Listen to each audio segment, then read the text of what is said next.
Bien, en cuanto al tratamiento, debemos de corregir en primer lugar la hipoxemia si la hay y corregir la broncoconstricción con la utilización de broncodilatadores y de la inflamación con la utilización de corticoides sistémicos. En primer lugar, hablaremos de unas medidas generales que debemos de tomar. En primer lugar, la oxigenoterapia, ya sea con mascarilla Venturi o con gas herborio, al flujo necesario para mantener las saturaciones por encima del 92% o del 95% en el caso de mujeres embarazadas o pacientes cardiópatas. Normalmente los flujos necesarios suelen oscilar entre un 28 a un 32%, pero es importante no sobrepasarse porque corremos el riesgo de agravar la situación originando una situación de hipercapnia. Así, normalmente en las crisis leves que tengan un PEF por encima del 70% no suele ser necesaria la utilización de oxigenoterapia. Canalizamos también una vía venosa periférica con la infusión de suero glucosado al 5%. Medimos los parámetros funcionales tal y como hemos indicado anteriormente antes de realizar las nebulizaciones de los fármacos. Controlamos los niveles de potasio porque hay una tendencia a la hipopotasemia. Vigilamos tanto frecuencia cardíaca como frecuencia respiratoria, tensión y temperatura. Y se encuentran contraindicados los sedantes excepto en los casos de ingreso en UCI.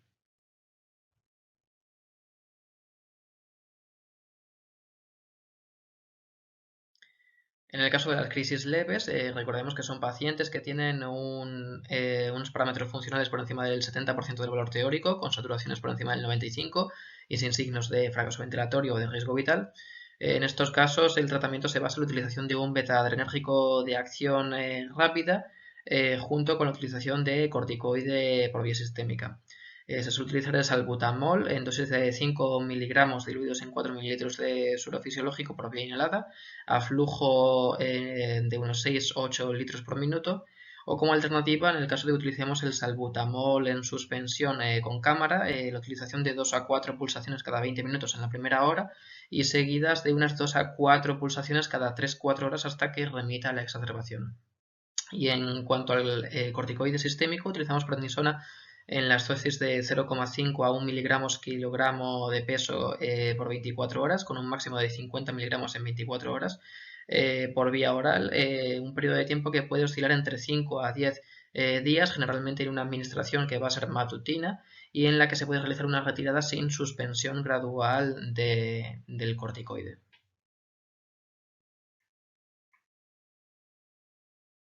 Bien, en el caso de las crisis moderadas y graves, que recordemos que son pacientes con unos valores funcionales por debajo del 70%, saturaciones por debajo del 95% o signos de fallo respiratorio, el tratamiento se basa en la utilización de agonistas beta-adrenérgicos de acción rápida, anticolinérgicos de acción rápida, corticoides tanto sistémicos como inhalados y en determinadas ocasiones sulfato de magnesio.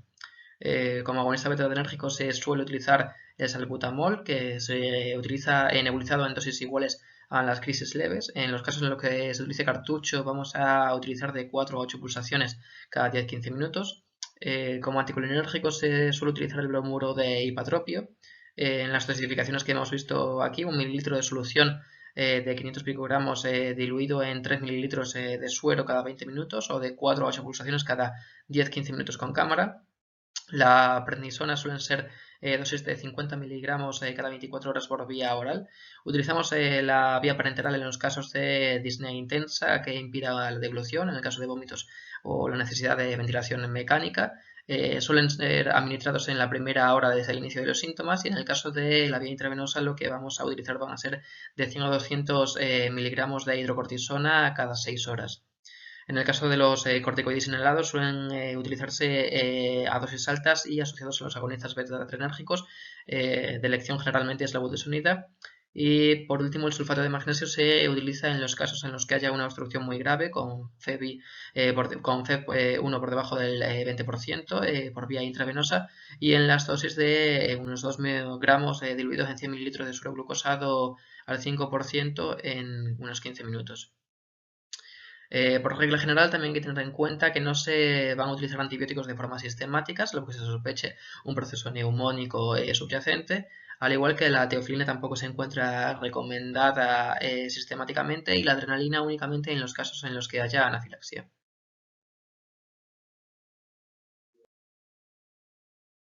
Bien, al alta, como medicación de rescate, se suelen prescribir agonistas beta-adrenérgicos de acción rápida para que el paciente los utilice en los casos en los que presente síntomas. Normalmente se utiliza el salbutamol. En aquellos casos en los cuales precise más medicación de rescate, lo que hay que revisar es la medicación de control.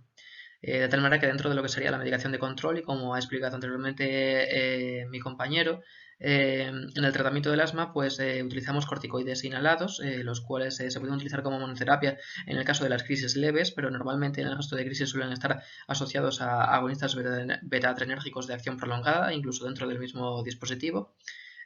Agonistas beta-adrenérgicos de acción prolongada, generalmente asociados a estos corticoides. Estos nunca se pueden utilizar en monoterapia, al contrario que los corticoides inhalados que sí se pueden utilizar en monoterapia en las crisis leves. Hay diferentes tipos de medicaciones en el mismo dispositivo, como salmeterol, bilanterol con fluticasona o formoterol con budesonida o beclometasona. Los corticoides por vía oral en una pauta corta previenen las recaídas y mejoran la respuesta en las dosis que hemos visto anteriormente de 0,5 a 1 miligramos por kilogramo de peso por 24 horas con un máximo de 50 miligramos cada 24 horas, una duración aproximadamente de unos 5 a 10 días sin retirada gradual del corticoide. Dentro de los anticolinérgicos de acción prolongada, el que se encuentra aprobado y el más utilizado es el tiotropio, y los antileucotrienos los mantenemos si ya los tenía previamente prescritos el paciente.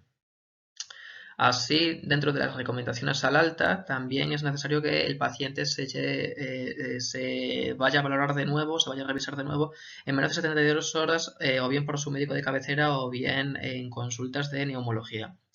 En el caso en el que presente de nuevo tos, disneas, sibilancias o un aumento de la necesidad de la medicación de rescate, que vuelva a urgencias.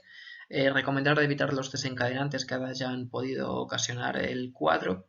Y muy importante revisar la técnica de uso de los inhaladores porque es frecuente encontrar fallos en la misma.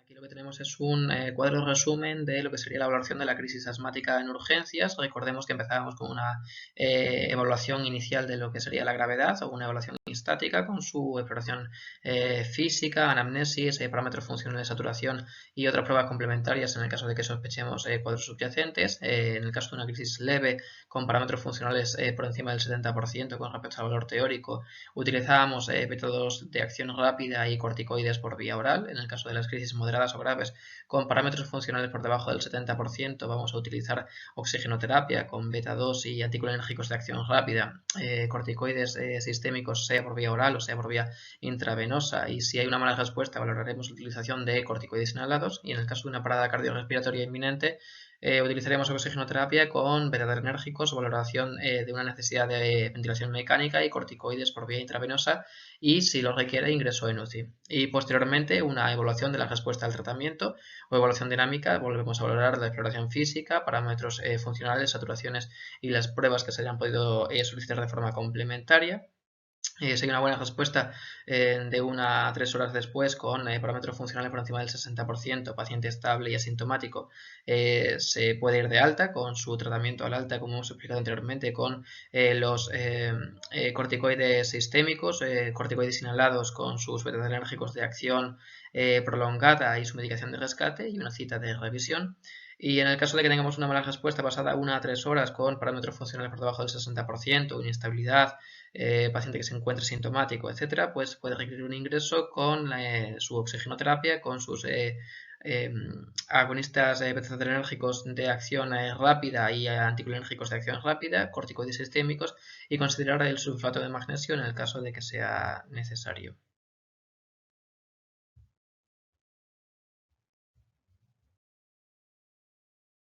Más, agradeceros vuestra atención, esperamos que os haya sido de utilidad este breve repaso sobre el manejo en urgencias de una crisis asmática y que os pueda resultar de utilidad en el futuro, y un saludo.